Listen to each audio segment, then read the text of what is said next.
We are continuing our look through Wizard magazine. This is September 1996. The comics industry is in a bit of a spiral downward, and even Wizard magazine is trying to figure out how to pull the nose up on this thing.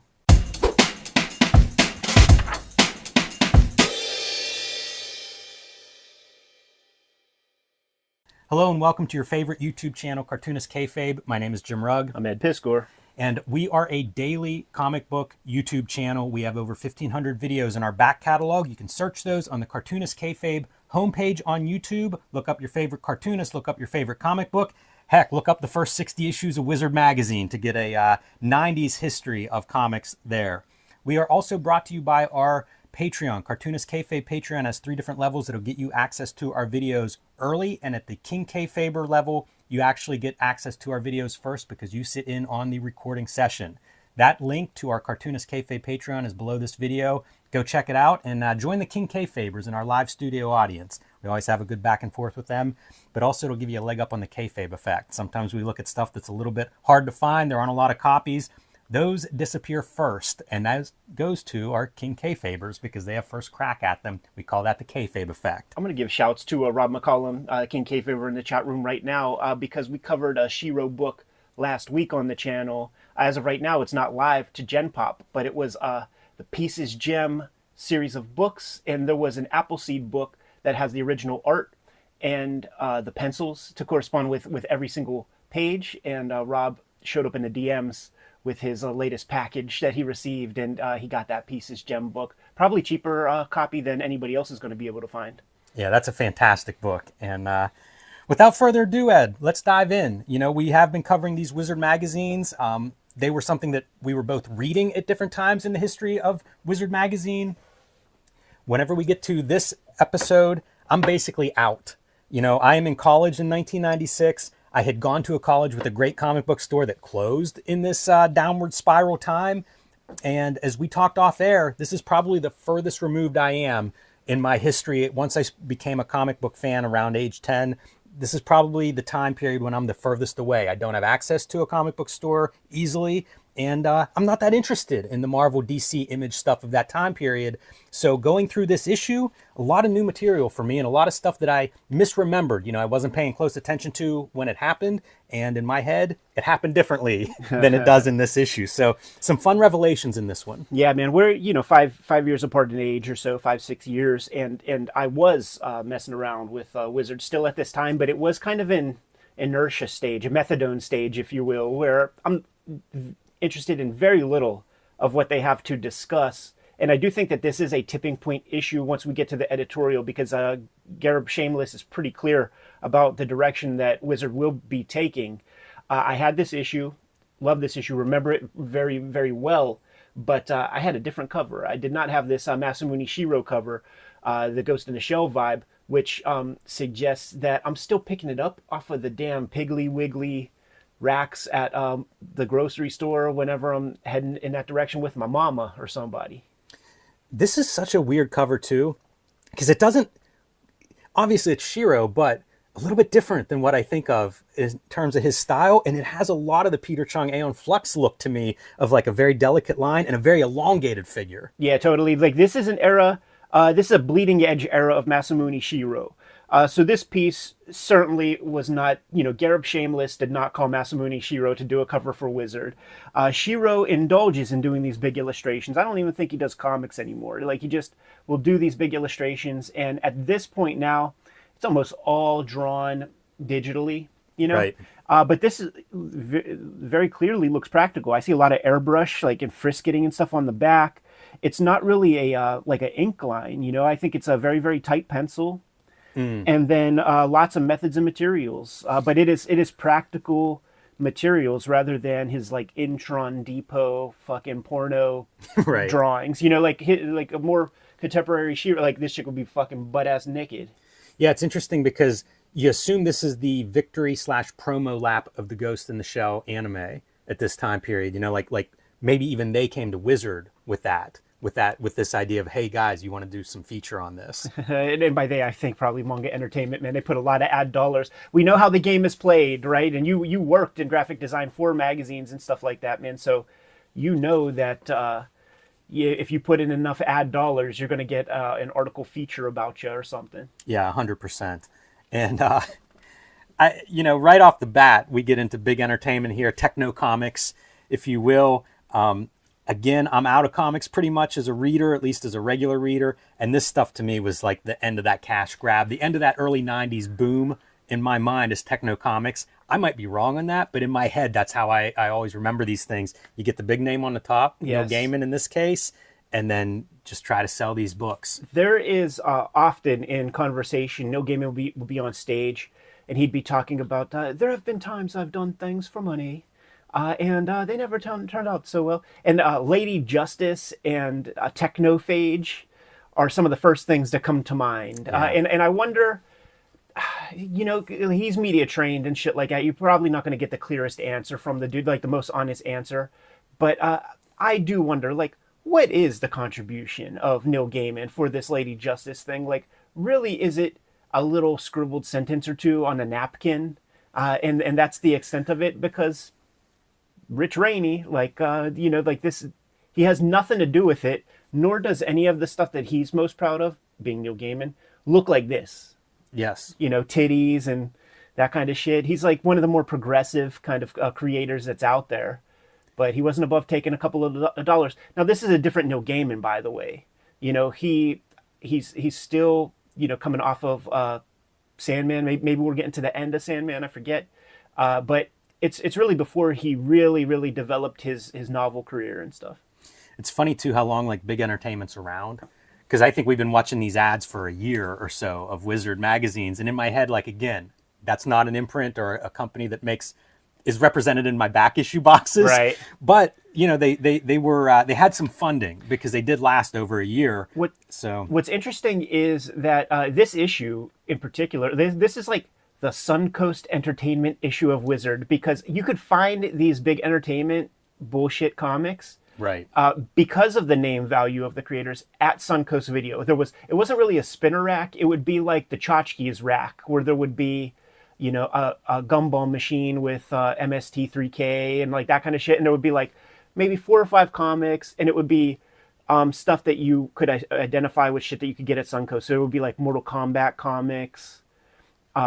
There's a giant section for Star Trek VHS tapes. So like Leonard Nimoy's Primordials would be there.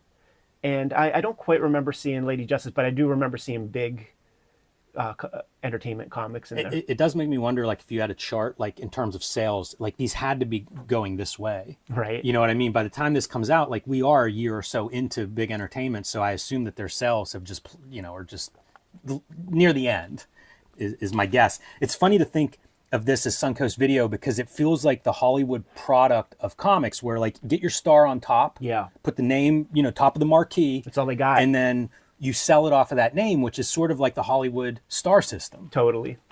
You're a big-time director if you get the top billing. This is what we see gearing up. Going through this issue reminded me a lot of kayfabe in general. Not cartoonist kayfabe, but like pro wrestling kayfabe. And it did make me think, like, one thing that Wizard in this time period has that we don't have today, and there's so much talk about the direct market struggling, there was sort of like spotlights and momentum. This Iron Man, Captain America, Avengers, Fantastic Four relaunch, we've covered this in several issues leading up to it. It's not out yet. Like, there's such a build. Yeah. And it reminds me of the way wrestling will do that, where they'll build these feuds and these storylines. We had that in comics promo. We do not have that now. It's a completely different world now in terms of how comics are sold. And I think that old, where the actual point of sales were in these comic book stores, we don't have the sales push behind it that you see at this time period in comics history, where it's like, this is getting coverage. This is a big deal. When these issues are available, we've all heard about them. I'm gonna argue with you, Jimmy, because I would make the suggestion that you and I have what they have. With the Cartoonist Kayfabe channel. I was thinking about this shit, man. Like, Rolling Stone does not create the tipping point for musicians anymore. It's you go into a podcast, you go in No Jumper podcast or Drink Champs or something, you're going to sell your record. Nobody wants nor cares about a comics journal anymore, even, Right. Like, it's the amount of people who see our videos inside of an hour might be the total amount of comics journal readers, right? So, like, we've created a platform where we can promote stuff. And we were building your Hulk Grand design for more than a year before anybody knew what it was. Remember? Hey, Jimmy, what are you working on? Ha ha ha, I can't tell you.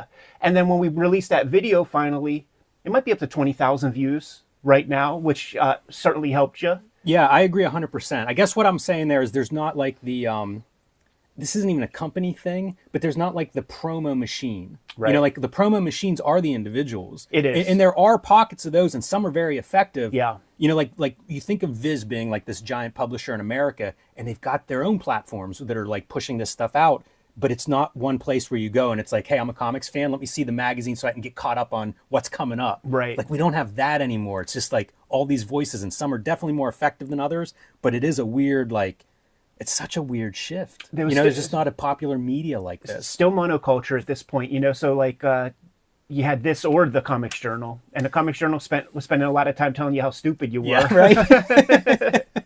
Yeah, it's Calvin peeing on the Wizard magazine. Yeah, totally.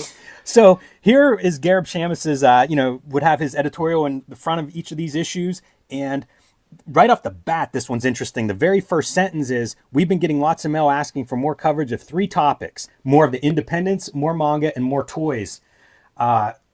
That's fascinating to me. No mention of Marvel, DC, Image, licensed properties, superheroes, none of that. It's manga, independents, and more toys. Yeah. I can't vouch for the toys, but I think of the manga independents. And again, before we started recording, the only thing missing from today's market, as far as I can tell, graphic novel is not part of that list. But otherwise, like the independents and manga, like, damn, look around. Like this is where we are today in almost every way. Yeah. Pretty interesting to see Wizard talking about it in 1996. I think this editorial marks like the true tipping point, like acknowledges the tipping point of where this magazine becomes complete trash. Like it had something for us to chew on early on. It allowed for some like good conversation, but there's this part here where Steve talking about, we need to let you guys know what's going on in the whole world of comic books and its characters, including TV, movies, toys, cards, CD-ROMs, etc. Not interested in any of that. Yeah, this is Cartoonist Kayfabe. And even as a kid, we've documented it, 60 episodes already, man. There will be whole issues of Wizard where there's like a Neil Gaiman interview with a Frank Miller interview, and then another piece, and then a really solid Palmer's Picks. For a little kid, like that is a great starting point to accumulate some names that I have to dig for and comics that I have to dig for. And in this issue, like maybe this will be the shortest Wizard issue we ever do, because it goes away pretty quick. Yeah. I didn't see any standout letters. I don't know if anything popped for you. Yeah, not really. Sometimes we get a pro in there or something, popular, but nothing really stood out to me in that. Maggie the Cat, Mike Grell, Maggie the Cat indie call out. Goofy. Pretty funny. Man, starting to see some of the indie stuff represented in these letter art. You've got Ash is more or less self-published. You have Shannon Wheeler's Too Much Coffee Man, a Bone version of Bane. So the indies definitely represented in some of the fan art that's coming in. You also see the Maximum Press here. Rob Liefeld's, side project is a publishing arm. And you see what he's putting out at this point. And I mention this because we're going to see this come up, I think, in the coming issues as schisms develop between Image and Rob Liefeld. It's true. And talk about confusing, right? Because you have both companies on, like, named there, right? And you have no idea which is which, what's associated with what. I'm assuming that these are all Maximum Press, because clearly already established at Image would be Supreme, Newman, Youngblood. I don't even know if this thing ever came out. I don't remember ever seeing that, but what does that mean? Yeah, I know, totally, man. But yeah, it was a crazy time, because like what's possible with Maximum Press, and we don't know, but like what's possible is Maximum Press could be separate from the exclusive distribution deals that Image decided to imbibe in. So maybe that's like one advantage to having your own.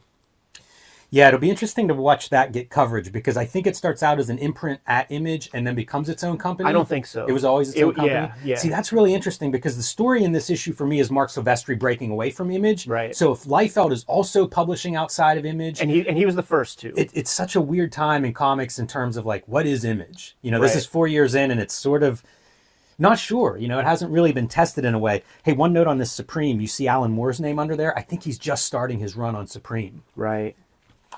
It's funny, I go through these wizards and I mentally flag like, oh, maybe we cover that first Alan Moore Supreme, you know, like different things that pop out. So again, to give people at home a time frame, that's about the time of this.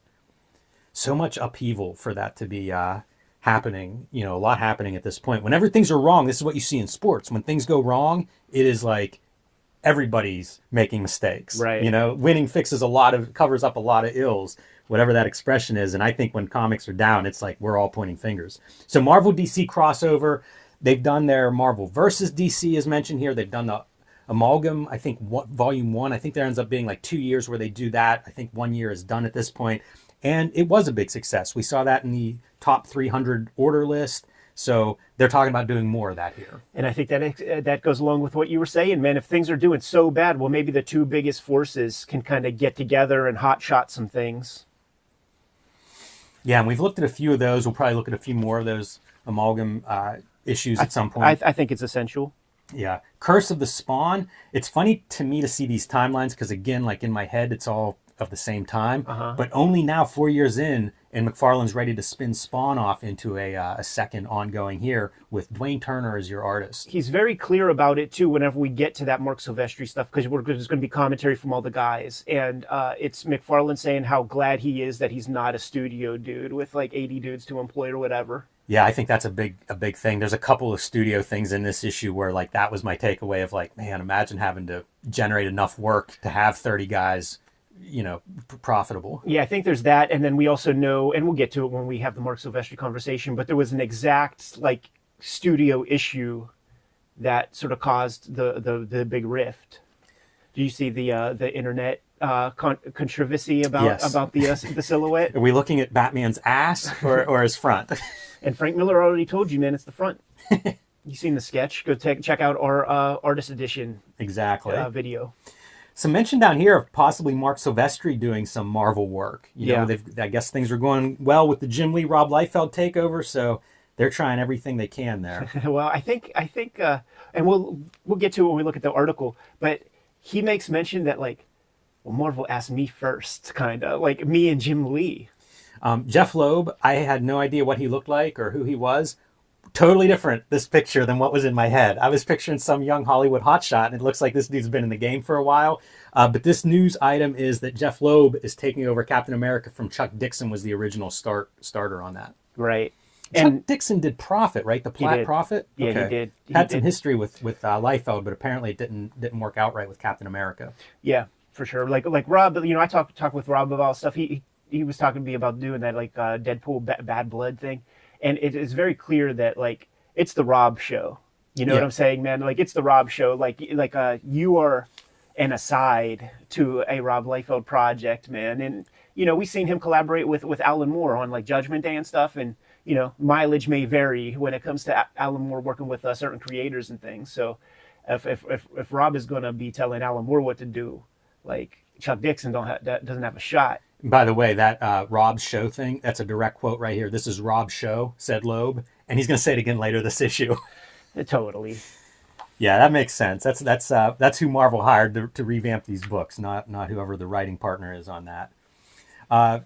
Scott McCloud, the Zot creator, doing Man of Steel. We did an issue of Scott McCloud's Superman Man of Steel. That's like the Superman Adventures, the animated version of Superman. The nice thing with those issues is they're one and done. They're very readable comics. And if you are unfamiliar with Scott McCloud's Superman Adventures comics, check out our issue or our video on that issue because it's a great issue. And it's kind of cool. These animated, Batman had several of those. Superman has them. They were very interesting comics at a time when it might have been a little bit harder to read the weekly Supermans and get into them. These were a good solution. And for my money, I do think that, you know, Mike Parobeck's Batman comics were better than any of the Batman comics that were coming out on the regular stands. And it was easy for the Superman adventures to be the best. And we looked at that. The one that we did with Scott McCloud is such a fucking genius conceit.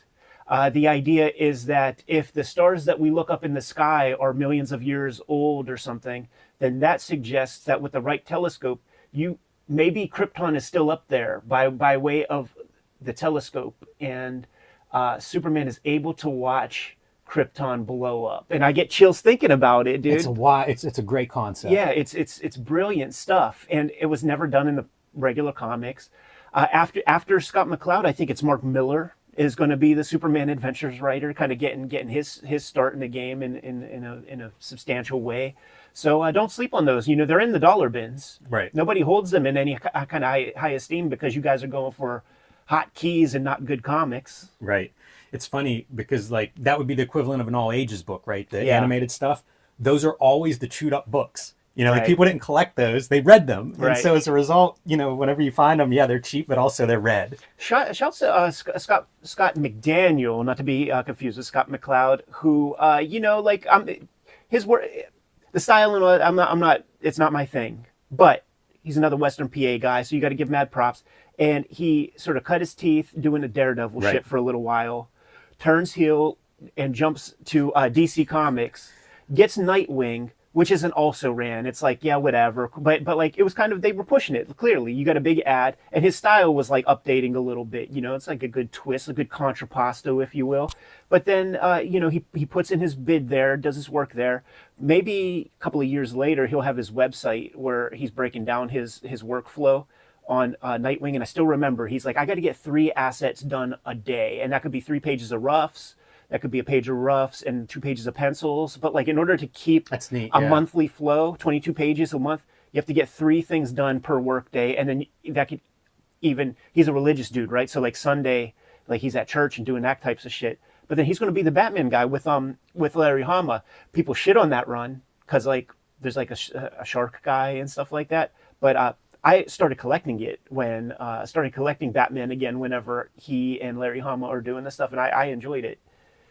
It might be a question for the Kayfabe audience out there, but is McDaniel still active? I think he's still active too. I'm not sure what he's working on, but I don't really keep up with Marvel DC. But you get to the point of drawing the Batman monthly, you done well. Right. One note here is the Lobo Mask crossover. This is Doug Monk is your artist who did a lot of Mask comics, and Yeah. I always liked his Mask comics, and I liked that Lobo Mask crossover. I was a big Lobo mark, and I just recently found those. I think they say 4 issues, and I think it ended up being like 2 square-bound issues, but I like his art a lot, and I think he's a good match, and I think those characters are a pretty good crossover match. Silver Age Superman artist Kurt Swan dies. Rest in peace. That guy drew a lot of Superman. Totally. And that stuff would get reprinted, like when DC started doing their version of Essentials, those black and white inexpensive reprints. I think Superman was early on in those runs, and I remember picking up some of this stuff. But you would also see like Kurt Swan was still doing Superman into whenever like John Byrne does the revamp. Yes. So like I would see a lot of Kurt Swan Superman comics, usually at a flea market or something like that. I'd pick up old comics when I'd find them, and Kurt Swan was kind of the Superman guy. Yeah, his was the look, and DC, shouts Big barrel chest. shouts to DC for kind of, in my opinion, doing things as right as you possibly could, given the situation that they were in with work for hire and all that stuff. Because just like Jim Aparo, you send him on his way with the backbreaker Bane fucking comic, and you get Jim Aparo an incredible Severance fucking package to get him off the series, because Kelly Jones becomes the guy, I believe, after him. The Kurt Swan coup de grace is the Alan Moore collaboration, and I think he does both. Like I think he does the Action Comics issue, and I think he does the Superman give, and that's right before Byrne does the revamp thing. Mm-hmm. So you get the best writer in comics to do the best Superman comic of the day, and then you give Kurt Swan that job, and then it is a time, it's post Ronin and stuff, so like there is royalties and things like that he gets to benefit from. That book is still in print. Hopefully the Swan family is still getting checks from that. So like with as shitty a system as mainstream comics is, editorially speaking, like that was a nice thing that they did, as nice as possible for Kurt Swan and Jim Aparo, who put in their time. 30 years has drawn Superman here for Kurt Swan in this obit. And by the way, John Byrne wrote the Earth Stealers, like a graphic novel that Kurt Swan drew. So there is some even continuation between like, let's revamp Superman, but still we're not throwing Kurt Swan out completely. But always interesting to see kind of these guys who have decades and decades under their belt as they come.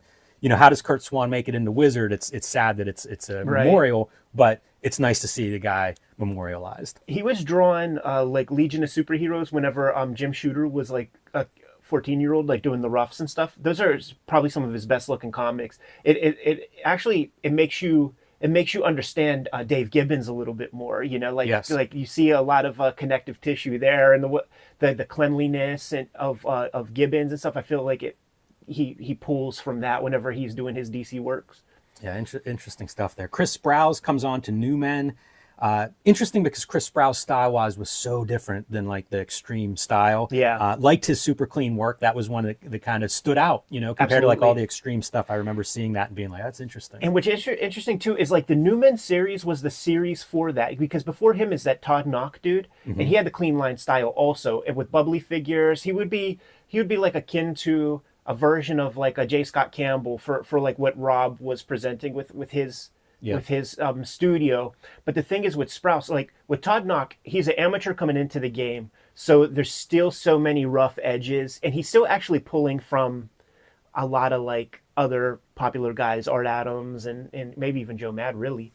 But Sprouse had the clean line, but the understanding of fundamentals to like back it up. That's what that clean line style is like there's a thoughtfulness that you can kind of see. To make that work, it's like you got to figure out. You got to really know how to draw. Yes. You got to really understand structure, symmetry. Drawing a front view of a character, just standing there, it sounds like it should be the simplest thing in the world, but maybe one shoulder is too far to the left or right, and you don't notice as much when you fucking gussy it up with all kinds of nonsense. Right. So you really are working without a net, and Sprouse is one of the best to do it, and totally noteworthy because he's going to have a storied run on Supreme with Alan Moore, and then they're going to branch off and do their own thing with like Tom Strong and stuff like that. Yeah, exactly. That's what I was going to say. It's probably the thing people know Chris Sprouse for is probably Tom Strong.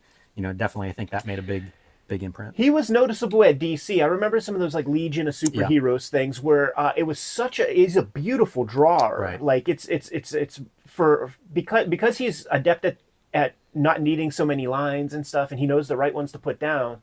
It's very attractive, like figures and stuff. Yeah, definitely. Some CBLDF updates. This is kind of neat. The Joe Lansdale, Tim Truman, Jonah Hex Riders of the Worm, they were sued by a band. I guess they do kind of parody takes on these bands. So that's mentioned here. Some updates on Mike Diana's case, which is going through appeals, and then some store in New York. And if you read like what the adult material is, it's videos that they're selling. Like, this one seems like a stretch, and I don't know whether CBLDF actually represents them or not. They said they're looking into it, right? Maybe advising, consulting with an attorney to determine the First Amendment issues involved. The thing with the Mike Diana is that like certain things were like upheld by the court, like like they're suggesting like the court got certain things right that were not in favor of Mike Diana, and my thing is like, Mike, when they start talking about the Boiled Angel, like one of the bones of contention is like he gets in trouble first, continues making his comics, and then Boiled Angel comes later, and they were trying to wrap up the Boiled Angel stuff into like the original case or whatever. So my thing is like, Mike, get the fuck out of Florida. Yeah, right. Leave Florida, man. Don't go there anymore. And now they made it easy for him to not be there because I think it's still on the books. Like if he draws in Florida, he gets arrested or something like that. It's so nuts. Like I start reading alternative comics stuff after this case, and like the way it's referred to, it sounds like the most terrifying thing ever, right? Like this guy's banned from drawing comics. Right. It's like you can't believe that's a real thing. This I think is really interesting. Marvel launches online service, and there's a few online bits in this issue, but they're doing an original Spider-Man comic book, the first ever comic book created exclusively for America Online, with Scott Lobdell writing and Mark Bagley penciling, which might have been his first Spider-Man work. Would go on to do like Ultimate Spider-Man, big run on there, did Amazing Spider-Man, a big run. You're suggesting the Mark Bagley online strip? Heck no. He was doing Amazing right after Larson. Yeah, all right. Well, still, hire your top guy then. This is your Spider-Man artist doing this online piece. And I wonder what that is. They call it an online comic book, which is a weird nomenclature since there's no book involved, presumably. But how are they even presented? How are they loading? Is it like a panel at a time? Like, what are we looking at? So I don't know this one exactly. Or maybe I do, because we had AOL. Probably we got AOL after this, and the reason I know we got AOL after this is because in a future article, there's going to be submission guidelines for companies. There's going to be websites, and I had to go to the library to get those. So I know that I don't have AOL yet. But when I would go online, I read some Spider-Man stuff, and what it would be presented with audio. It would be like little figures kind of like flying into the thing and fading out, and like little sound effects, little flips and music and stuff like that. You would click it, and then just like new assets would kind of show up. It was pretty shoddy. But what I would say is noteworthy about this in a real way is that this is 96. Windows 95 is out. This is 1996, and for the younger players at home, what websites were, if you went to like your local newspaper website, it would be a single page with a toll-free phone number to call to get a subscription to the newspaper sent to your house. The .com thing, the establishment feared that term. Like it was Jeff Bezos who was like, let's create new models, but every established model, they didn't want to give anything away. They wanted to give nothing away. So websites were all but fucking useless. Like the only websites that had any value were fan-made websites, and it would be information-based, bibliographies and lyrics and shit like that. So when companies start to get online and actually add substance and things that are like unique, like you ain't getting that anywhere else, completely noteworthy, because everybody was holding on to their IPs by the fucking balls. Yeah, I find it so interesting to see this stuff and think about it. Also found this ad pretty bizarre because it's McFarlane artwork, even his signature's on there. This is for an album. What the heck is this? Right. You know what I mean? Like he must have signed off on letting them use that art. Yeah. Very strange. Here's the Wizard schedule for their online chats. Right, and that was another thing that like people would do to try to bolster their thing. But man, this is such a weird thing because it's so early in bandwidth that these kind of things were unusable, on like a 33K modem or something like that, 56K. You get 5 guys in there and it's a wrap. Like, no more people are coming in there. Yeah, super interesting. Nothing really stood out to me in the company updates. Like it is funny to think like we're going down the tubes, but I don't see anything like new and exciting really going on here. I would say what's interesting is you get a bunch of these kind of like little known companies that you don't even hear about, like AA Squared Entertainment. Like what the fuck is that, Yeah, Agony Acres. Not a book that I'd be curious if that one even came out. Right. Some Frank Frazetta artwork being turned into a sculpture. So you get to see kind of the painting on the left, the sculpture on the right. Kind of fascinating. This is the era, dude. Like where like the Randy Bowen stuff, it would be pretty routine. It seemed like every month there was at least one or two in like new sculptures. And if you ever went to Ides around this time, had a substantial footprint of a showcase, with a glass around it of just like the latest fucking sculptures and shit. And my thought was always like, if you like a certain type of girl, like you probably don't have those in your crib, man. Yeah, it's funny. I always enjoy those stores because Ides isn't the only store that would have those kinds of displays. They would remind me almost of like a museum display or something. It was fun to walk through and see them, but I didn't buy or collect any of that stuff. Right. That was a little above my my pay grade. You know what I will say though, man? You could find fun vestiges on. They just show up sometimes. So like when I was doing Hip Hop Family Tree, I found this Ice-T interview at his house. He had a Pit statue behind him. Man. He's a big nerd. Like he's an online gamer and stuff. That's funny. The videos are brought to you by the books that we make, and we have a healthy selection of new materials for you at this point in time. Jimmy has Street Angel Princess of Poverty hot on the stands. It is the companion piece to Street Angel Deadliest Girl Alive. Princess of Poverty collects Jimmy's pre-Image Comics, Street Angel comics, and you have both of these collections. You have all of his Street Angel comics to date. He's been self-publishing lately and True Crime Funnies. is one of his latest efforts where comics are concerned. There is the 1986 zine, there is the black and white zine, and you'll be able to scoop those up at his website. The Hulk Grand Design Marvel Treasury Edition book is technically out of print at this point, man. So if you see it somewhere, scoop it up, because you're not going to have second dibs, a second shot at getting it anytime soon. The Hip Hop Family Tree Omnibus is out there in the wild right now. Scoop it up. There's only about 20% of this book left on the stands. Coming to you in early 2024 is going to be Red Room Crypto Killers. It is the third part of the Red Room trilogy of comics. Each one is self-contained, so give anyone a shot, check it out, and give another one a shot if you dig it. Then there is X-Men Grand Design trade paperback, collecting all of my X-Men Grand Design works in one handy dandy hard softcover edition. Now that we are done paying the bills, let's get back to the video. All right, so Wizard Special report, what now for Image? The news is Silvestri's left the company, and we'll get a bigger interview with him later, so I won't dwell too much on here, but I do think the nature of the questions are good. Will other Image co-owners follow Silvestri's lead and depart? And as we mentioned a minute ago, Liefeld is publishing outside of Image as well as at Image. Will Image change? I think Image has changed a couple of times. You could almost mark different generations, usually reflected by the publisher at the time. Will Image replace Silvestri? This is kind of fun, and you think like Kirkman has come on as a... he's a partner. Partner. That's the word for it. I was thinking founder, but has come on as an influential member there.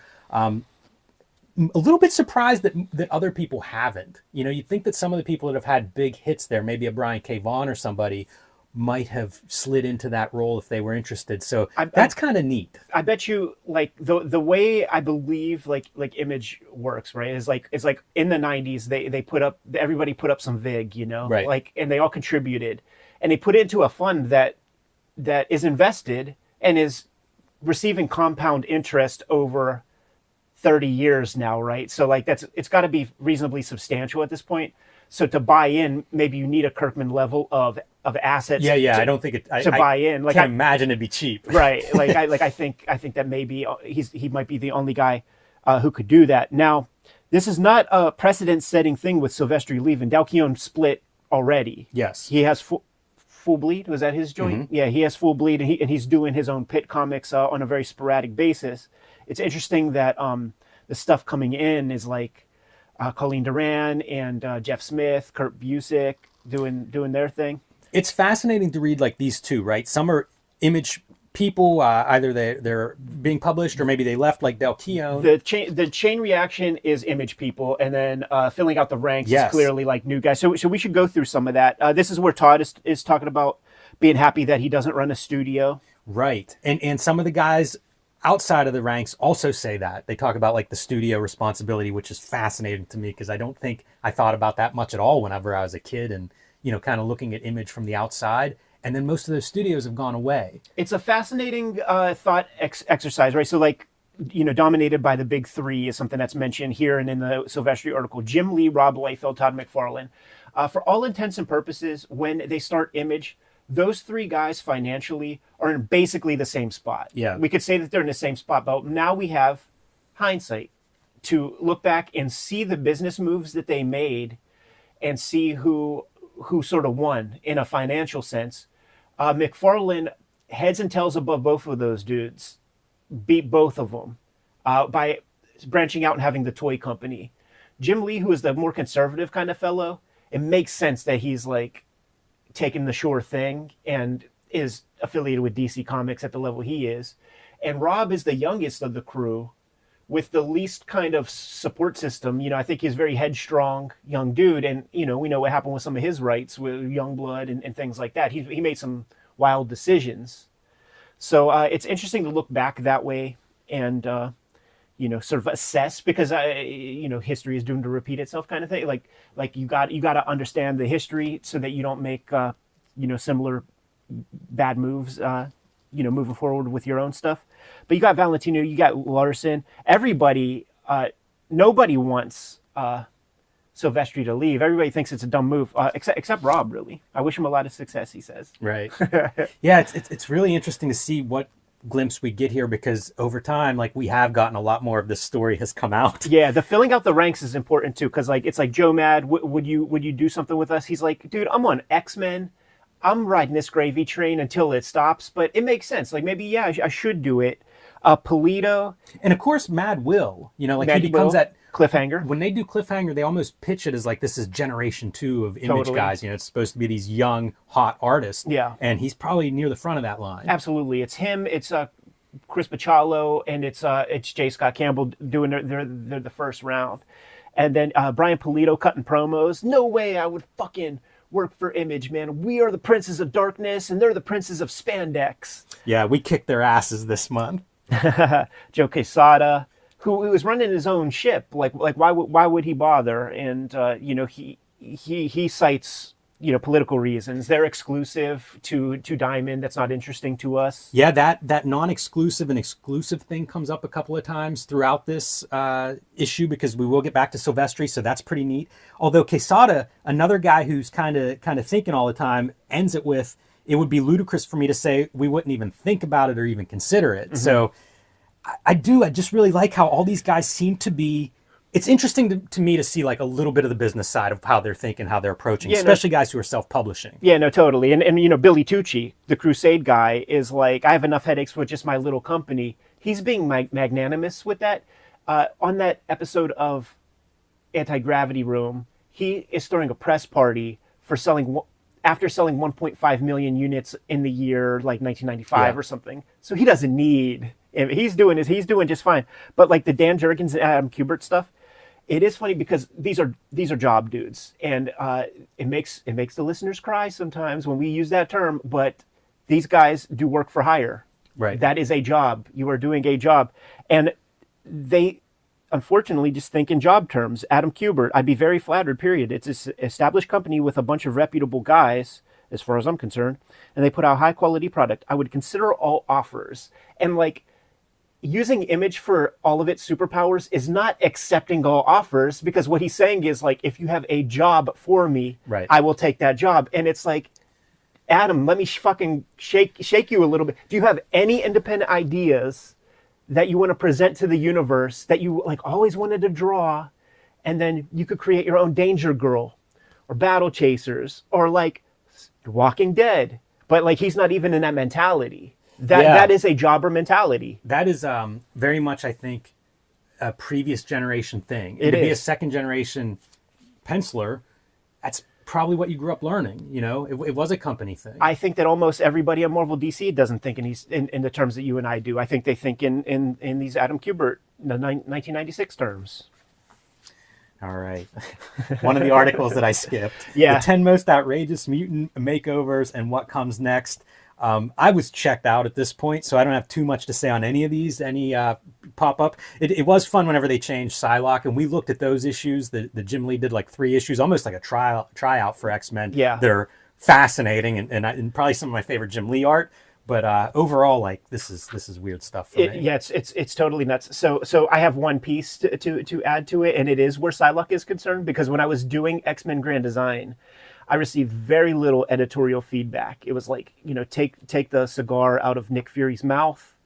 And where Psylocke was concerned, some of the languaging of my caption needed to be changed for a certain panel or two, because it was like they're editorial, they're kind of pussies. So they wanted to like hedge as much as possible to not suggest that she turned Japanese, which she did not turn Japanese. You know, it's like her brain got put into like a shell of a Japanese assassin. But it was around the time of like Scarlett Johansson, Ghost in the Shell. Right. So like the Crybabies found something new to like latch onto and whine about. So they wanted to be extra careful that we weren't whitewashing Psylocke and stuff like that, man. So I had a little glimpse into that Marvel editorial office, and then they're cornballs. I can't believe that Wolverine looked like this. For a long time. That's so bizarre. He was that way for a while. The claws went away, and then he turned feral for like a while. Very, very strange. So Wizard covering Ghost in the Shell, the anime now. the most expensive Japanese animation project of all time. It's probably the reason you get your cover. As Seamus says, we're going to start covering more movies. Yeah. So that's kind of what you get here. And it's Wizard staffers seeing the anime and then giving their take on it. I don't know what to pull out of that. Like, if you haven't seen Ghost in the Shell, I think you should. Yeah. And you know what, man? Like, what I have to say, like, I agree with all 6 people on basically all the good, the bad, and the ugly. And this might be a controversial statement, but aside from some of the better Ghibli movies, no anime feature film completely satisfies me in the way that like a good live action movie does. They're all missing something, and I always just chalk it up to just like Japanese culture, maybe like the stuff that's significant to them is different from what we hold as valuable in terms of storytelling. But people are talking about parts as boring. I agree on this flick. I also think everybody should see it. I love it. And even Akira, Ninja Scroll has some dry spots. Fist of the North Star has dry, like all the stuff I love. It's not infallible fanboy praise. And I think that these guys are actually pretty spot on. But also it's so new, and what some of these guys want is some Peckerwood shit. Like they want it to be all wrapped up and tidy in a bun, and that's corny. You don't need that, but there's definitely lag and fat to kind of cut out from this thing. Yeah, a lot of them talk about that, questions they had throughout the movie that go unanswered. Mm-hmm. And I think we talked about that a little bit whenever we did the manga. Right. We talk about that. And it's interesting to me because of when this is done, like it's AI kind of concepts in the 80s, which is, a different language almost than what we think about now. And I was even thinking about it, like I've been going through a Frank Miller interview from the early 80s talking about Ronin, and I think like we covered Ronin and there's some AI concepts there. Right. It's just interesting to think of these like cutting edge technologies, but how do we talk about them before they become like part of the language? Right. And this is decades really before some of these concepts become part of the language. So that was something that always sticks with me in Ghost in the Shell, is just like, this is wild for like cutting edge sci-fi, really. So yeah, interesting to kind of see it. And again, a snapshot of a time period.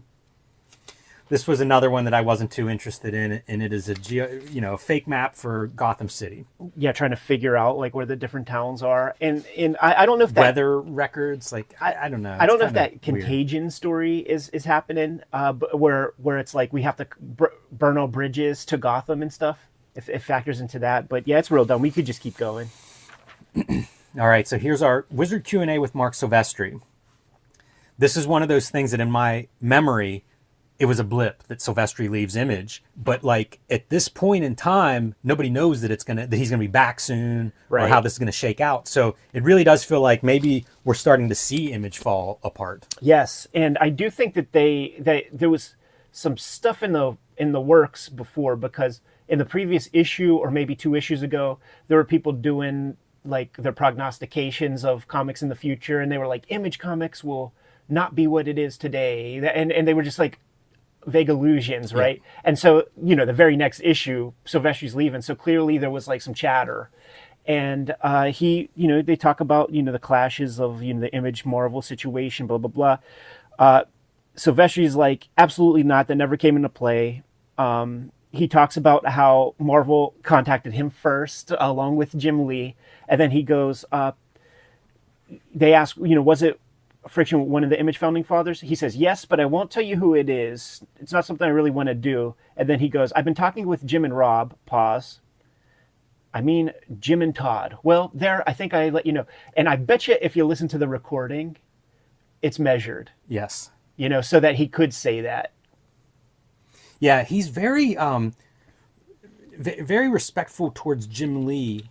Might be on the next page, but kind of talking about certain influence that Jim Lee has had on him in his work. Yeah, and he admits that. I think that's really interesting. He talks about how they have similar influences, but I always wonder, in the beginning of Image, like he's at Homage Studios, I think, which doesn't make sense to me geographically because I believe he's in Malibu at that time and Jim Lee's in San Diego. But I could be wrong about some of these locations in hindsight. But I think it's interesting because it's the way this interview sets up with those little bits of snippets of Jim Lee reference. It makes me think like Silvestri took some notes. You know, he made some adjustments to go from being the fourth guy at Image to being like really successful at Image. You know, like around this time, he's launching Witchblade Darkness and kind of catapulting. Yes. He has the #1 book of the year 2 years in a row around this time. And it's like, that doesn't happen. I give props to the people who do this, who's been in the business for 10 years, makes some adjustments, and then ascends, goes to another level. And that's what Silvestri does around this time. And when we were covering some of those early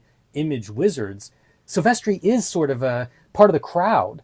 Yeah. And somehow finds a way to distinguish himself. He has to retrain his brain to kind of update itself for the 90s.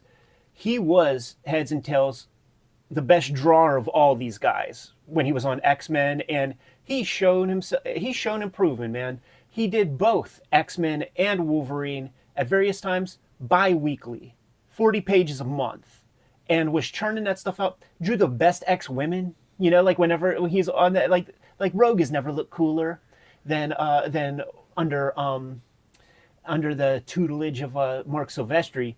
But then there is that the famous Jay-Z line, man, dumb down for your audience, double your dollars. And I think that that's exactly what he did by adopting a lot of the Jim Lee strokes.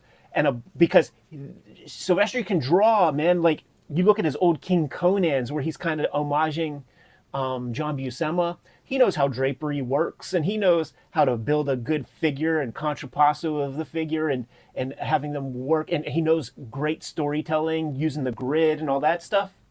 You got to throw all that away because the kids don't give a fuck right now, man.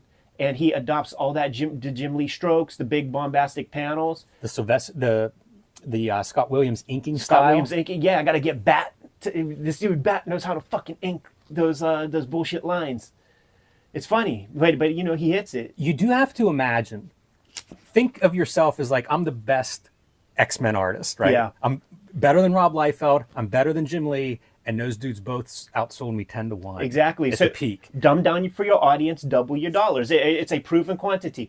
The very few people do it though. It's impressive to me when somebody does it. You have to humble yourself. You have to sort of bite your tongue, and then you have to acknowledge like, okay, I'm going to drive on the wrong side of the road, because the nitwits out there will buy it. They will buy it.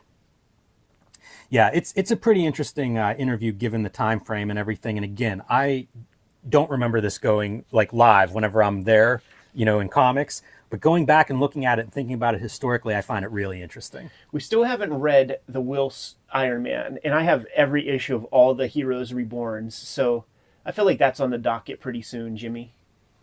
Yeah, here's the Jim Lee. Has Jim Lee been more of an influence for you in recent years? And I think it's really interesting because like some of that has to be, yes, as a business model. You know what I mean? Yeah, as a business model and aesthetics. He does this Star Trek meets X-Men. Do you remember this book? No. I don't think I ever had it, but I saw preview pages somewhere, and it was amazing, the look of it. Because he's nailing likenesses, but also like those are two really strange properties to put next to each other, because one is like actors, and one is like fantasy art. And I remember like seeing the previews and being very impressed by it, but I don't think I ever ended up getting a copy of it. It's very curious too, because he has his own IPs, and it's weird that he would like split his energy. It would be like, you know, McFarlane drawing that or something. Like why would you do that? Yeah, the talk of him doing a Marvel book is Punisher, Ghost Rider, and Silver Surfer are the books that come up. Like years later, he would go in and finish up Grant Morrison's. I think he does like the last 4 issues of Grant Morrison's new X-Men run. Yeah, that's the Booty Cheeks cover. Yeah, it is. With the cowboy hat looking like a goddamn Magic Mike. That's right. That's exactly right. Not like the Wolverine earlier in this issue. And then does the Hulk, does like a Hulk launch with, I think Jason Aaron, big veins and everything like that. I think he fights a shark maybe in one of them. But it's years later. I mean, it's maybe a decade after, after this.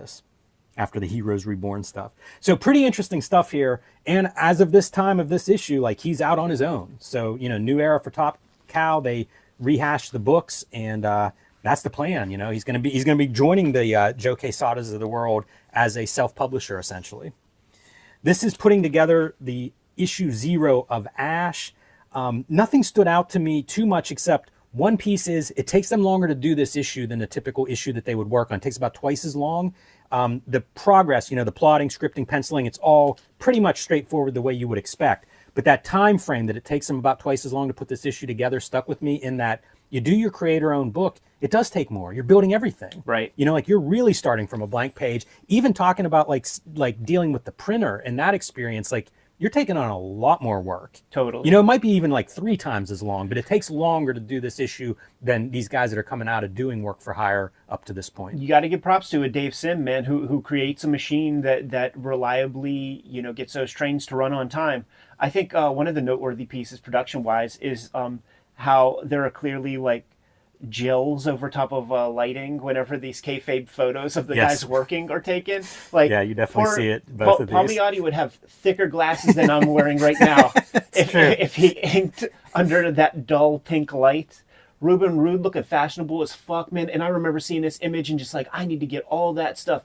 These are paints, but these are like those Copic marker refills that you buy. I am so fascinated by the color guides at this time. Like whenever you see them, Joe Kyoto has a few that I've seen online and stuff, and they're beautiful. And then it's like, they're painted. And then it's like, give it to the computer guy, the tech guy, to then like redo it digitally. It's so bizarre to me because the color guides, a lot of these look like works of art. Add Steve Olive on Facebook, and he is showing his Spawn color guides and stuff. And you wish that the final comic would look like that. And truly, those comics look dated. Like when we look at those Spawns with the banding of the color and shit like that, it's not like Steve Olive is banding shit with his color pencils and all of that. They would have stood the test of time more if you just would have published directly from those color guides and had it as photographs. Old Blue Line proofs. I used to get these at my first couple of design jobs. I don't think they do these anymore, but they were just a cheaper way to generate a proof, so you could just make sure everything was where it was supposed to be. One color ink. Things were high resolution, things like that. So kind of neat to see the process, but it's I don't know if there's anything new on this channel. What's cool is I'm sure it was pitched by Jimmy and Kosada. So it's like Wizard needs content. It's a magazine. So these guys are close enough with Gareb Shameless and them that they could pitch these ideas and then just get lots of coverage. Yeah, they are part of that generation, and I would include Brian Polito in there based on our conversation with Joe Quesada, where it's like they understood that PR part. Like talk about being stuck in the job mentality of like, I'm just doing my drawing or whatever, to like, okay, now I'm creating, writing, drawing, producing, and also promoting. Yeah, it's a lot of hats to wear. Billy Tucci as well. Yeah, would go into that mix. Yeah, it's like a generation of it'd almost be like the Dave Sim 2.0, where it's like, okay, now we're doing it ourselves, but we're also selling it. Right. All right, so Seamus talked about spotlighting some indie books. Here we go with 5 small press books. Start with David Mack's Kabuki. I think this might be a first appearance of David Mack in Wizard. Certainly the first kind of substantial glance at Kabuki. And this was an influential glance for me. I sought this comic out after seeing this. This little sequence is perfect. But like, yeah, it is really great. When you talk cultural appropriation and stuff, like that's like the bonsai fucking son and shit. Yeah, man, he is David Mack. Such an interesting artist because, like, you see, it's pen and ink. It's traditional inking and stuff. And I think of him, and I think of like the full color, and the multimedia, and just all this stuff. It's a lot of skills. I have a book of his that precedes Kabuki. It's like a clown book, and it's incredible to see his evolution as a visual artist. Might be the most extreme of about any comic book artist I can think of. I kicked it with him a little bit in Tokyo a couple weeks back, man. And dude, he did some sort of like, through art, liaison work with the State Department. And I was like, oh, dude, were you doing like, because you know me, when I get excited, man, the mouth moves faster than the brain and something. Like, oh, man, were you doing like the propaganda artworks and stuff? And he's like, we call it something else at the State Department, he said. We call it something different. Man, interesting. I remember whenever he started doing like Marvel stuff, and it was so weird to me because he was so indie artist in my head, and it really indicated like a shift in that away from the house style and like an embrace of who's the good cartoonist, let's try to bring them in. Well, I mean, let's check it out, dude. Like, it was Quesada, Palmiotti right before this article. Kabuki is one of the top caliber books of this day. Who's the other top caliber dude? Yeah, Brian Michael Bendis. Right. So he actually put a book in my hand that he had out there. It has the word cover in the title. Yes. Is it just called Cover? I think so. But it's him and Bendis, and it's the first interiors that he's done in decades, and I think they were both. That series was nominated for several Harveys and Eisners. I believe it. I pick these up whenever I come across like the Kabuki stuff because it's just so they all look good. He's fantastic. Yeah, interesting stuff. Arachnus is another one. I thought about pulling out my issues because I have some of all of these. You can see a sample of the Arachnus art there. I don't know how far this went along. I've got a couple of issues. Yeah. It's cool looking, but reading the descriptions, they're like unreadable, the descriptions of these books in this article. Totally. So we've seen this several times. So this character showed up as like, and they actually don't give themselves any props. It's like they forgot. But Arachnus showed up in the pages of Wizard as like a create your own character. Interesting, yes. But they don't give props to that appearance. They forgot. But they give props to the Savage Dragon issue. Yeah, the runner-up for the, what was something, the Lobster? Yeah. Jimmy the Lobster? Something like that. Issue 10. Yes. But this guy showed up in Wizard, and they don't even remember. It's a cool drawing. Like, I've picked that book up out of the dollar bins, too, and it's pretty interesting. It feels like image art of this era. And those guys are clearly go-getters. Like, they participate in several contests and shit like that. And by the way, in manga, like contests are the way that you become a mangaka. So it's cool that there was like some little glimmer of that tradition in American comics. All right. So Dowland, Jeff Amano. I may have some of these. This is the artwork from that. Let me correct you, because this fella, it says welcome to Dowland, yes, but you will never see a drawing that good in Dowland by like a wide margin. It's the most kayfabed image, and I was so stoked when because I got this issue, right, and I saw that. I'm like, put that on my pull list immediately. And he talks about, it's the first time that I heard anybody talk about importing pencils and scanning into a computer and digitally painting, and it takes them 2 days. And I'm like, man, if you could just do that in 2 days, it's amazing. I got to see this comic. It just does not look like that by a wide stretch. By a wide stretch, it doesn't look like it. It looks like the original Zen comics almost. Wow. Yeah, like it's not this whatsoever. That's funny. And neither is Akiko. Like the covers all look like this, and this is amazing, but it falls apart in black and white. It's boring. Interesting here is he was teaching the artist here, Mark Crilly. I think it's Mark. I think is his first name. Teaching English in Japan and doing this comic is like something to entertain the kids with. He'd do like a page a week. That's kind of neat. Sirius is the publisher on this. I mentioned that because we've talked about Sirius a couple times in the past, and they're one of those publishers that I don't know much about, but have published a lot. And pretty interesting stuff, like kind of painted or grayscaled kind of projects at a time when that was seemed hard to reproduce. Yeah, Cry for Dawn. Yes. Or just Dawn, I guess at that time it was called, where it would be the painted stuff. But like the grayscale, it was that period, this late 90s period of grayscale.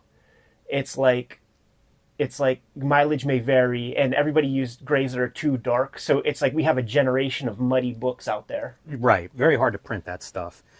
Gold Digger is the 5th title here. We went a little out of order here by Fred Perry. This is an Antarctic Press is the publisher for this. So you see a little bit of that American manga look. It's an adventure book, and I think it might still be going. I think it's gone like hundreds of issues. Yeah, I was going to say there's at least 100 issues. Yeah, pretty interesting. Seeing a snapshot of like, let's highlight some self-published books. Pretty neat. It's fun, but it's totally like borrowing from Tom Palmer Jr.'s. I was going to say, I'm surprised he isn't the guy behind the article. Well, the thing is, he wouldn't choose these titles. So like even Wizard still does it wrong, is what I'm saying. Basically, they still do it wrong because like there's other stuff to look at, but you know their deal. They're going to the most superhero adjacent properties. Genre stuff. And they've spotlighted some stuff, in their intro they talk about like Stray Bullets and some of the indie books they've already looked at. So I don't know how big that list is. I wonder if they continue to do it. I'd be curious if we keep following Wizard. I'd like to see more of these indies of the time period. They don't. Too bad. Although I don't know how much other stuff there was. New World Order. Again, we are building this storyline of what Marvel is doing here with their relaunch. And I don't know what else I have to say about Rob Liefeld and Jim Lee. Like, we've talked about this quite a bit. It was a big deal. They certainly are selling it. They certainly are taking up quite a few pages over the months of build up to this. One of the things that is funny is because we did look at the Captain America issue, and we've said it for dozens of episodes about how you learn the backstory of these titles in the articles and things. So we did Captain America, and it's in the article that they say that he's a steel worker from Pittsburgh, but I don't think there was one mention of that. That stood out to me too. I was like, why didn't we harp on that? Because it wasn't in there. We learned about it in the articles. It's amazing. Yeah, it'd be funny to go back and see that. I saw Larson do a story in Pittsburgh, and it was like all the smokestacks. You know, it would have been like 1950s Pittsburgh. He was referencing Deer Hunter. Yeah, I guess so. But again, I don't have too much to say. You know, this was a big build-up. I understand where Marvel's coming from. Bob Harris, top editor now. He had sold millions of copies with these guys. Bring them on and try to sell as many copies as you can. And they were successful from a sales standpoint. Right. I think this Avengers book might have been the highest-selling Avengers book still. I love Rob Liefeld's languaging, and you know, like we benefit from that with it, like podcasts and stuff, because he's a jock, you know, like he speaks in Howard Cosell type language and stuff. And he's got this like one part where it's in reference to the Mark Waid, Ron Garney, like celebrated Captain America run. They've done a great job. They've helped heal Cap, and I hope to continue the healing process. But this is an opportunity to launch him from day one and make him fresh and young. It feels like Sports Center chatter. There's a lot of emphasis on younger, selling it to a new audience. Not just from Rob, but Jim Lee also. You know, like that seemed to be their marketing concept. And let's look at this spread here. These are the comics that. These are also ran nonsense comics where Marvel is doing a Hail Mary pass to just do some triage on these characters, right? And that's why, like, when we have these conversations about, like, dude, I can't believe fucking Avengers is, like, the top property. Like, little kids know what Avengers is, and their shirts and shit at Target with Iron Man on it. These were the most also ran for, you know, for the old-timers type books when we were kids. X-Men was the shit. And I have to imagine that this little bit of attention gets on the radar, because these are also superficial comics. And what is Hollywood if not superficial? You know, like the Deadpool directors and stuff were like, yeah, I was fucking with Deadpool and shit, and I was messing with Venom and stuff. So, you know, they're vapid in their own way. The Hollywood fellas. And I've heard Rob Liefeld, like on his podcast, talk about the Avengers movies basically comes from this Avengers relaunch. And when he describes it here as being like the Shield putting together the super team, it's like, oh yeah, you can see pretty clearly some of these ideas as being like, yeah, that is the movie version of Avengers. So it's kind of interesting to think, like, they come in, they revamp this stuff with the idea of how do we sell more of them? How do we make them more audience friendly? Right. And, you know, it didn't work because I think comics didn't work. But the concepts do make sense. You know, like, I think that they were right. It's just like the way the industry was at that moment. I'm not sure there was anything that could have been done to, you know, to pull comics out of the nosedive they were doing. There was a correction happening. Yeah. And I think it was bigger than any concept would have done. But the flip side is, like, some of these concepts do make sense in terms of, I want to sell this Iron Man idea. Okay, this kind of makes sense to me. What's funny is that this is like such an early piece of promo imagery, you know, and it's your first real shot at seeing Iron Man. And for some reason, I always thought he had a top knot with a ponytail with that right there. It's just what it looks like. Because, like, you know, there's like that little, like... Yes. What are those things? Do they, like, fold out to be wings or something? I have no idea. Gun butts is another one that I would see, like, you know, stuff sticking out from above the shoulders like that. Swords, if you know, and those clearly aren't swords. I was going to say rocket pack or something. Shouts to Teddy Christensen, man. I got to spend about a month with that dude in Denmark. I love that image. There were 2 classes that were being taught, and like I would teach give workshops to one for 2 weeks, and then he did the opposite. Yep. And then we would do your partners, you know, and then I would have his crew, and then but like we were both hanging out, like, and working a bunch, you know, after hours and in between classes and stuff like that. And his artwork is just, it's superb stuff, man. It just really, really cool. We're pulling from that Dr. Caligari. Yeah, I love this vibe, background, you know? but I was also admiring the hands and stuff. Yeah. He is and you know, I got this vibe from Denmark. Like, Denmark is such a small culture. You know, there's 6-7 million people that like even like know Danish, I think. Such a small culture. So like, even if 10% of the audience read the most popular, you know, poet, it's still not enough to sustain and live. So there's so much grant money and so much like free money for artists, there's no sense of urgency or sense of deadline for these people. It's not like built into their culture. It's considered one of the happiest cultures on the face of the planet. And he certainly is a part of that. And this ain't telling stories out of school. This is documented. Like he is a deadline missing motherfucker. And he, to say blackball is probably a strong term at this point. But the reason you don't see too much of his stuff is because for as good as he is, the reliability isn't there. When you were there with him, was he painting? That's a good question. Like, I don't remember that stuff. And that's the thing. He was kind of like just noodling. I don't know that he even had a project. Interesting. That's what I mean. They have so much grant money out there for the arts, because basically, if you don't give the poets of your culture some grant money, you don't get to have Danish poetry or novels or comics. How about your Star Trek X-Men ad misspells your artist's name? It's so mad. Mike Deodato Jr. doing an Elektra book. Can't imagine that Miller was too happy with this. I feel like he had made a deal with Marvel that Elektra was his. You just got to check out. Yeah. Frog and Scorpion, they're going to fuck you somehow, man. That's what my lawyer told me. Ed, we got a good deal, but you're going to get fucked. Just know it. Basic Training, our drawing column this month from Jim Ballant, who was in the midst of a Catwoman run, a big run on Catwoman, and would then go on to Tarot. So I think his whole career is drawing Titties. women. All about the titties, man. And like he would always have titty chicks like at his booth, kind of doing modeling, but also the people who are like on the mailing list to because like you never see these comics in stores. So I think he has a robust direct in like sales. 150 issues. Totally. And it would be like titty chicks, I guess like attracts like in that instance. This really does look like Jim Ballant, which is crazy. It's a great self-caricature. That's funny. This kind of stuff was helpful. That's like slight construction shit with the hips and the waist and the swivel.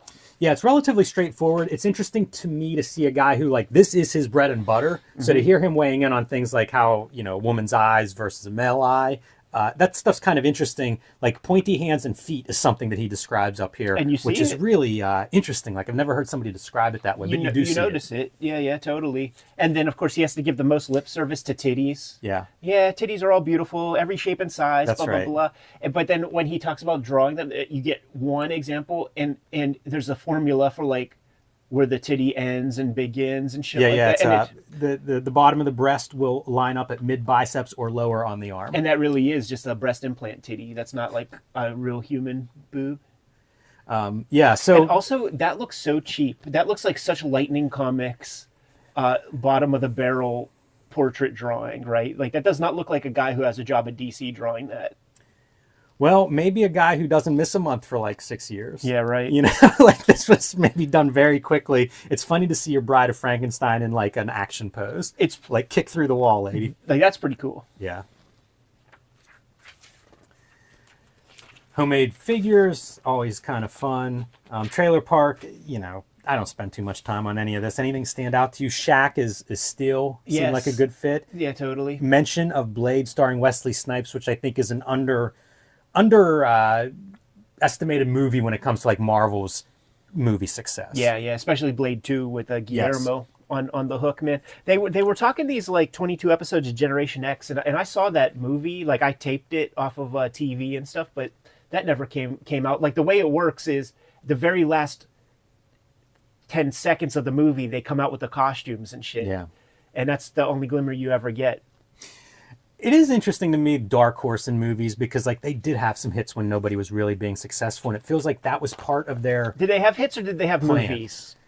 I guess Mask. They had Mask. Yeah, but they did have movies. They had Dr. movies. To your point, but they had movies in a way that I don't know that other companies did. No, it seemed like they definitely churned out half a dozen or so movies when. I don't know if Marvel put out any movies in that window. And this was a very weird time, and it was the start of that time where like there's Mark Hamill's Black Cross or whatever, and it's being promoted as a movie before the comic even comes out. It's a very weird it's an abuse of the medium that I bend the knee to, that it's scumbag shit to me. Super strange, the Dolph Lundgren interview where he's mostly talking about the upcoming Olympics. in a little bit of reference to his Punisher, Best Punisher appearance. movie. I had I bootlegged that one with hook up my VCR, my aunt's VCR, and make my own Punisher, I- and then draw the logo on the VHS. label. You're smart, because that was a weekend rental. Almost, we might have rented that 50 to 100 times, and then of course, because the machismo of like the young adolescent, got to turn your head when you see his butt cheeks, or else you Exactly. turn gay. I think. Yeah, right. That's how that works, I think. Unredeemed Heroes Reborn #1/2 in my copy. Sad to say, dude. Fallen Soldier, had to go for it. All right, Palmer's picks, always the highlight, and this time Dave Cooper. If you're watching at home, if you're new to Cartoonist Kayfabe, we do have an interview with Dave Cooper. He was a guy that did Weasel whenever I'm like really like getting into alternative comics, and man, did that make an imprint on me as being spectacular and quite a career. He starts out with Aerosol doing this stuff. He was doing like marker colors. He was doing all kinds of stuff that was really atypical. He was a child. And developing. Young You would teenager. see, you could buy books over a 10 or 15 year point of his career where like everyone looked a little different. Jimmy, Radically different from beginning to end. they mention Pressed Tongue, never heard of it. Yeah, me Chronic either. Idiocy, I don't know that either, man. Like, he's got comics, and I still discover fucking Yes. comics from him. It was probably during Cartoonist Kayfabe that I got my first issue of Icarus. Didn't know that one was out there. It's I know wild. Gun Fury. Gun Fury ain't even mentioned. Probably his biggest series. Come on, Tom. That's amazing. But he's coming off of a couple of graphic novels with Crumple and Suckle, which is where he, I think, starts to move into like his Absolutely. mature comics period and what leads into Weasel. It's when he becomes a Fantagraphics guy. And this is the era of Fantagraphics. This is like golden age Fantagraphics where my taste is concerned. Where to me it becomes a version of like the EC Comics stable. And what was the premium, like what were the cartoonists of that day like placed their value really was like on impeccable fucking craft. Everybody drew perfect, like there was never lines out of place on even like Zoot and shit that you guys don't even know about, you know what I mean? Like it was just the most impeccable, rigorous drawing, and he was no different, man. This is like the cover to one of his shits, dude, with like all the crazy painting and all of that. Then when he gets the black and white on the inside with like the tapered kind of almost like Jim Woodring kind of featherings and stuff like that. Shit was, these dudes were, to me it's the dream team. Like I've participated in a couple Fantagraphics, family photos and shit like that. And I'm like, this is the comic book dream team, dude. And you know what? I will be Christian Leitner. I don't give a fuck. It is amazing. Like one of the masters of the Hunt 102 pen that I've been hearing about for decades. To me, Dave Cooper put him right next to Scott Williams. Totally different application, but a master of what you can get out of that tool. And he's there at this point. Like he has mastered that tool at this point. Serialized in 00, which was about 30 issues worth of an anthology that Fantagraphics put out with all kinds of stuff. Some great Al Columbia strips. To your point, it was a time when people were really doing high-level work. And that 00 anthology, Kim Deitch has some amazing work in there. Top of the line stuff for alternative cartoonists. What I will say is this doesn't do Dave Cooper any service. No, it doesn't. I think it's blown up gigantically. And if it's just that, certainly after you look at that Akiko thing, and then if you run to the store and go look at Akiko and you're like, oh man, it missed the mark. Like that's sort of sucks that they put that. The drawing doesn't suck, but you just know it's a small piece of a greater panel, and you just know that there's much better panels in there. And it's worth noting, like, that kind of restless artist who just kept evolving from book to book to book continues to be that way now. Like, he's made films, he's a painter, he does all this kind of stuff. Worth seeking out Dave Cooper's work if you're at home and aren't familiar with it, because he has done a lot. And the other comic that isn't mentioned here, and we do have a shoot interview, so, like, check that out. But is that Puke and Explode comic, which was a North Star comic. And that's the one in the trailer for the Crumb movie where Crumb picks it up at a comic shop and is like, Puke and Explode, what is this? And then Don Donahue, the guy who picked up the publishing reins for Zap Comics for years, is like, yeah, you're kind of responsible for this, Robert. And then Robert Crumb's like, I don't want to take credit for that. He has some fun recommendations. Miyazaki's Nausicaa is something that Dave Cooper recommends in this recommended reading. You know what's fascinating, dude? I mean, we could pull it off right there. And like the line work, when Miyazaki's doing his Mobius impression, it's the same ticks as the black and white, like weasels and crumples and all that shit. Yeah, that's interesting. Like he's pulling that dude's fucking mark making, man. Really cool. Strange Haven is a recommended reading, and that would be one I would not be surprised if Wizard covers at some point in terms of the self-publishing small press of the 90s era. I don't think I know that. It would get compared to like David Lynch. Twin Peaks, you see it, fans of Twin Peaks will certainly get a kick out of this one. He was English. Who's the artist? Gary Spencer Millage. I think it's the only thing he did, Yeah, and I it don't must be photo reference. It's like that kind of really tight, realistic It's style. this, I see. But I don't know, 20 issues maybe or so came out. Pretty interesting series, and it's one you can find. You'll see it now. Probably we talked about it. You'll see it in like dollar bins. Yeah, Steve Wiseman is mentioned, and he'll get his own Palmer's Picks if he didn't already. Yeah, so pretty good Palmer's Picks. Yeah. Like Dave Cooper was a big dude in my in my history, so it's cool to see him spotlighted. All right, Manga Scene, Guide to Japanese Comics and Animation, and CPM Comics, which was an imprint or not an imprint, but a publisher for a while. It was, man, Central Park Media, and I think Media, like I think they did other stuff. But Yeah, that makes sense. this is a sad state of affairs, man, because it's America manga. Like CPM, first off, CPM Comics, CB Cebulski comes from there, which is interesting. I think he definitely was doing more manga translation and not this like get the license of a popular title and have American gaijins fucking draw this stuff. The aesthetics of CPM manga, all trash. Like the graphic design of the covers are bad. It's low res. The printing sucks. The font choices, awful. It might be Comic Sans. So like, I won't pay more than $0.25 for a CPM fucking comic. And this is they got the license to La Blue Girl, which is a tentacle rape manga, a very famous one. If you ever see the videos, like when the tentacles are like invading a chick, they build a cutaway of a fucking vaginal canal and just have the tentacle moving back and forth inside this like pink gelled Have not scenario. seen that. Have not seen that. It's not sure wild. what I Google to see that. I'm going to try probably to avoid that. Yeah, man. But but that's what that is. It's funny that they show that because like that would be probably some of the more naughty stuff. What's cool about this right here? I was before we started up the camera. I was looking on my. I brought just enough VHSs and DVDs from storage when I moved to this place to fill up that little shelf, and I do have Appleseed, I do have Devilman, I do have Pat Labor, I do have Ghost in the Shell. The only one that I have in this house is my Ninja Scroll. And I never fucked with Macross because the Macross section of Suncoast Video is probably $3,000 worth of like 70 tapes. Right. And they would wax you, you know, like you would pay $20 for like 2 episodes of the show or maybe 3 episodes of the show. And it was just too much. But like these individual pieces, I had, and it was all based off of this one. So like the ads in the beginning of this would have Pat Labor, and then Pat Labor might have Devilman. I grabbed Appleseed because of my knowledge of Shiro, and then I got this one like brand new, like when it came, because Manga Entertainment put up the funds to co-make Ghost in the Shell. Interesting. Yeah. We were also talking about this manga video logo, or the Manga Entertainment logo, as being on some Tank Girl magazines that I have. And it always was weird to me. I didn't understand it. We'll have to look at those issues at some point because it's just strange to think of that as somehow being under this umbrella of really bizarre stuff. But the other thing is manga.com. Oh, You got to be able to retire Yeah. if you get your hands on that URL yeah, early like, on. yeah, Like, you know, whoa. that's curious, man. Like we should have checked that out to see what it points to, because I don't know what manga video is doing.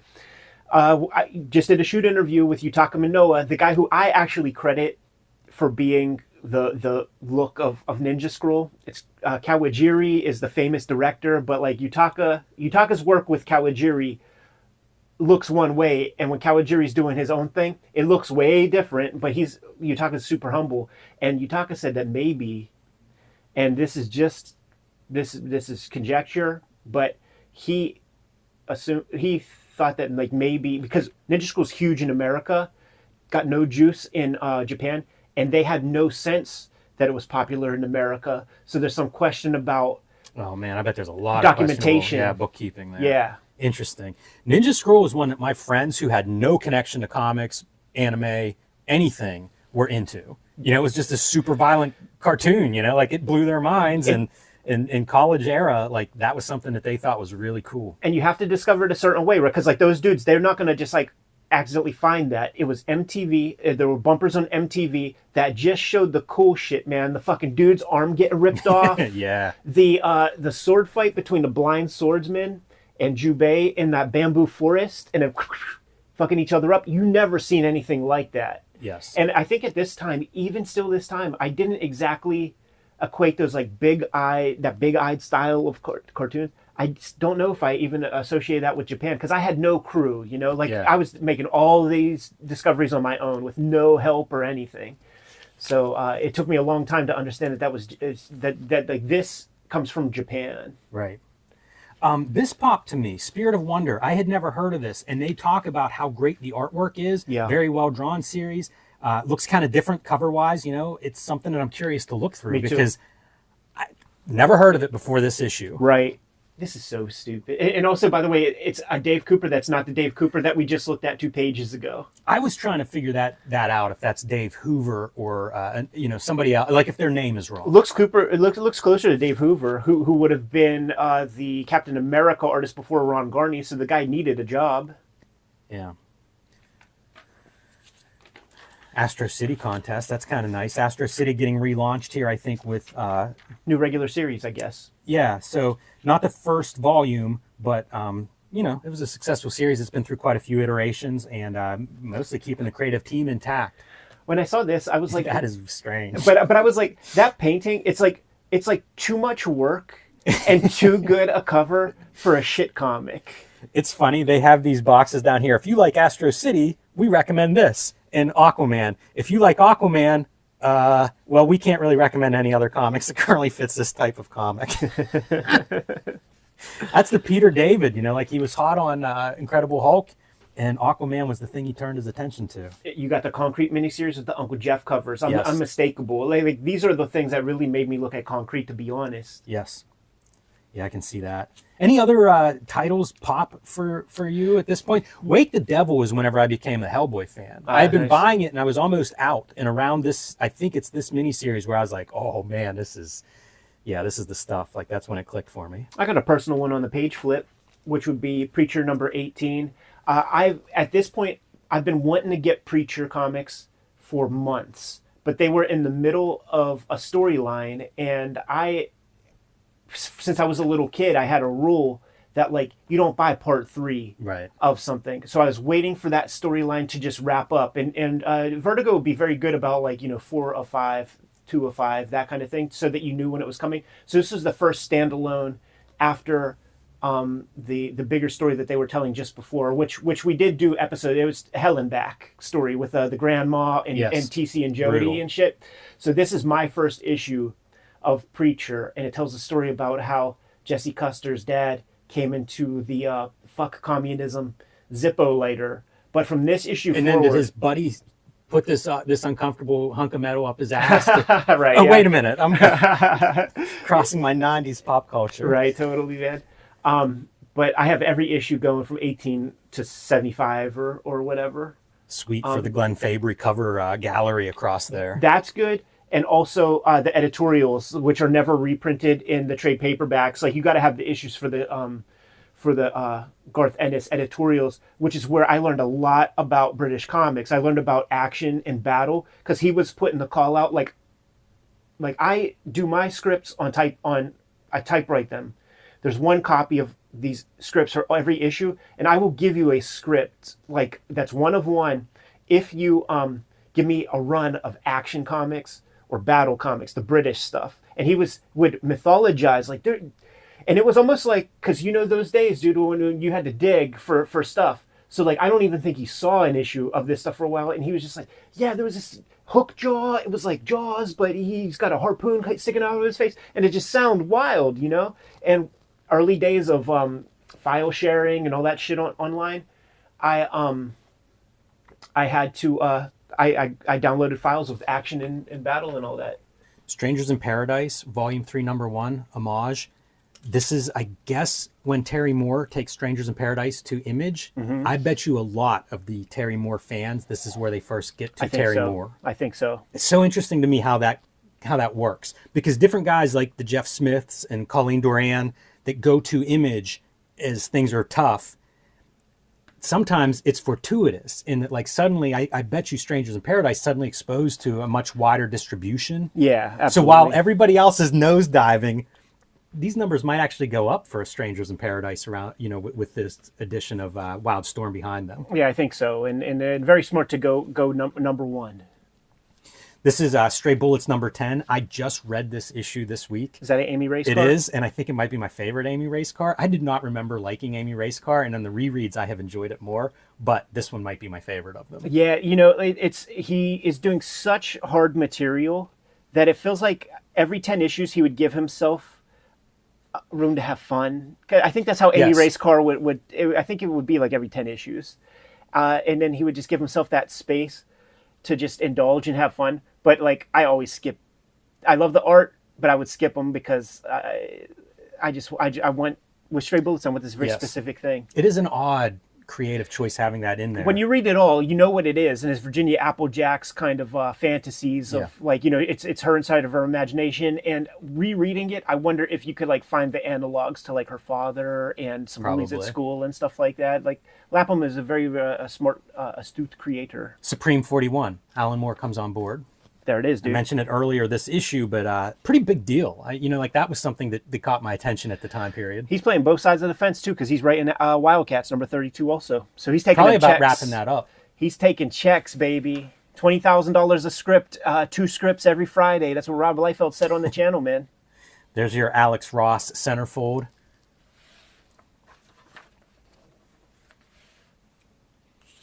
Man, we always talk about like Image Comics being the a huge beneficiary from Wizard. I feel like Alex Ross is another one of those guys that like Wizard really showed him off. It's like basically it's all has borne fruit over the past couple decades because it is Garth Ennis and Rick Preacher had a TV show and stuff. The Venoms, the Deadpools, Birds of Prey. I think they just showed off Birds of Prey in that Wizard's Magic Hat thing.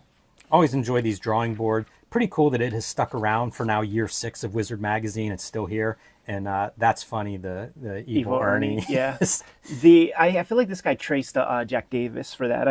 I seem to recall that pose. Yeah, could be. Top 10 comics. Dawn number 1. I have this if we want to do a look through on that. Super Soldiers Dave Gibbons in the amalgam. Contributions there. We've covered Witchblade, Kingdom Come, so kind of the usual suspects here. These things change slowly, right? The top 10 list.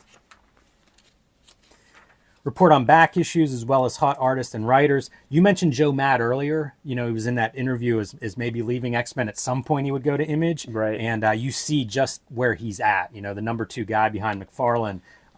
Man, that's a young artist to be like really, really celebrated. I feel like all these dudes look like stunt doubles from Beverly Hills 90210.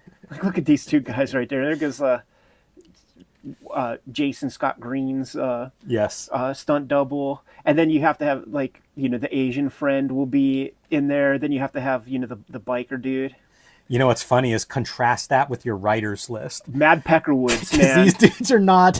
They're not like, a 90210. These are the narcs. These are these from 21 Jump Street who are like, hey, young people, would you like to smoke a doobie? They could be maybe the teachers at 90210 high school. I think so. Except for Garth Ennis, like he's the Doogie Howser.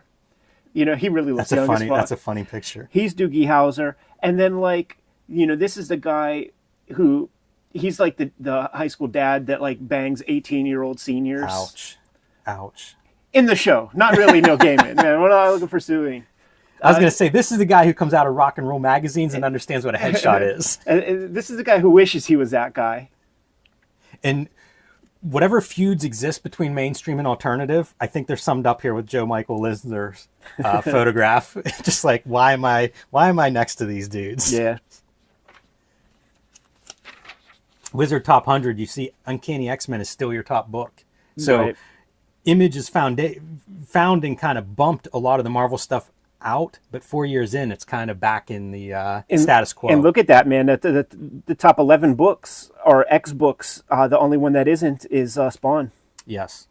Yeah, amazing how McFarlane kept that book up there through creative changes and everything, and through a lot of the Image books just tumbling. His whole thing was like he was speaking to just trying to like kind of stay the course, and he wasn't nickel and diming people, and it was one book he was putting all of his energies to. He would branch off, do a little mini series here or there. This might be it, Jimmy. Yeah. Anything else pop out? I was looking at the Pennsylvania cons. There was no Pennsylvania cons. We don't fuck with this at all. Who cares? The statues and stuff just look like a big old hunk of clay. Like, doesn't it just look like you had to get like maybe 10 packs of Super Sculpey for that This thing? feels like one of your... Oh, it is Claiborne Moore doing the Max statue. Did he do the Del Keown Pit and the Savage Dragon? Those were always the cool statues to me. But man, look how big statues are at this point. You're even getting like bookends. Bookends. And Hellboy bust. Man, it's all statues back here in the junk drawer. Gen 13 video game. I don't think that ever came out. As far as I know, it never came out. Jim Lee special on its way. Let's see if we can sell a couple extra wizards with that.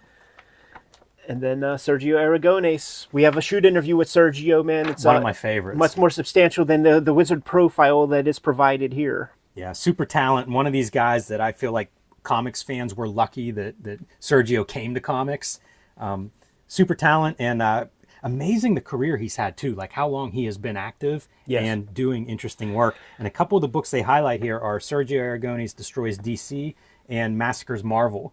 Kind of fun how that stuff you can almost imagine sell one of those and then you got to go across the street and be like, hey, you guys want left out? Right. And he always, he had a relationship with both sides of the fence. You know, Gru was an Epic comic for a long, long time. And then he would participate. Mad was technically a DC published piece of real estate. Yeah, at this point, yep. So there you go. Wizard 61, September 96. Interesting time in comics, and man, I think this Wizard magazine kind of reflects that. Just a weird time. Yes, totally. You good to go? Yes. Kayfabers, like, follow, subscribe to the YouTube channel, hit the bell so that we can notify you when new videos are available. We are a daily YouTube channel, and it is possible we talked about your favorite books. So hit the magnifying glass on the front page of the Cartoonist Kayfabe YouTube channel. Give it a search for your favorite titles. If we did not talk about your favorite comics yet, you have to let us know in the comments what those comics are so that we can push them a little bit higher on our to-read pile so that we can get to those comics sooner than later in our coverage. We have a Patreon, and the King Kayfabers on the Patreon get access to all the videos before anybody else, mitigates the kayfabe effect, and the subscription by way of the Patreon, it pays for itself. The very first time we talk about a book that you want to get, you sleep on being a King Kayfaber, you go to the aftermarket and you realize you got to pay 5x, 10x what the book is typically going for. Subscription pays for itself. Ultimately, the videos are brought to you by the books that we make, and it's been a pretty fruitful year, 2023, for the Kings of Kayfabe. And the Hip Hop Family Tree Omnibus is out in stores right now. It's going quick. We don't have too many of these left out there in the wild. So many were accounted for the holidays. Thank you guys very much for that. It's the best book I made to date. More than 500 pages of material, more than 150 pages of new stuff, and a lot of new artwork that I created just specifically for this volume. Red Room comes in 3 different flavors of trade paperback at this point. Antisocial Network, Trigger Warnings, and coming to you in January is Crypto Killers, the third in the sequence of Red Room comics, Murder on the Dark Web for Fun and Profit, name of the game of Red Room. Each of these is self-contained. Each of these contains 4 self-contained stories, so pick your poison, give it a shot, see if you dig it. And Marvel recently collected X-Men Grand Design into a trilogy trade paperback with all of my X-Men Grand Design materials in here. Very easy, convenient way to get all of my X-Men Grand Design works. Jimmy, what do you have? Street Angel, Deadliest Girl Alive, and Street Angel Princess of Poverty are my latest releases from Image Comics. These are available wherever you buy books or comics, and they collect all of my Street Angel comics, the Street Angel Princess of Poverty, everything up until Image. So it's mostly black and white line art, kind of the traditional pen and ink drawings throughout there. Street Angel, Deadliest Girl Alive, all mixed media, full color stories.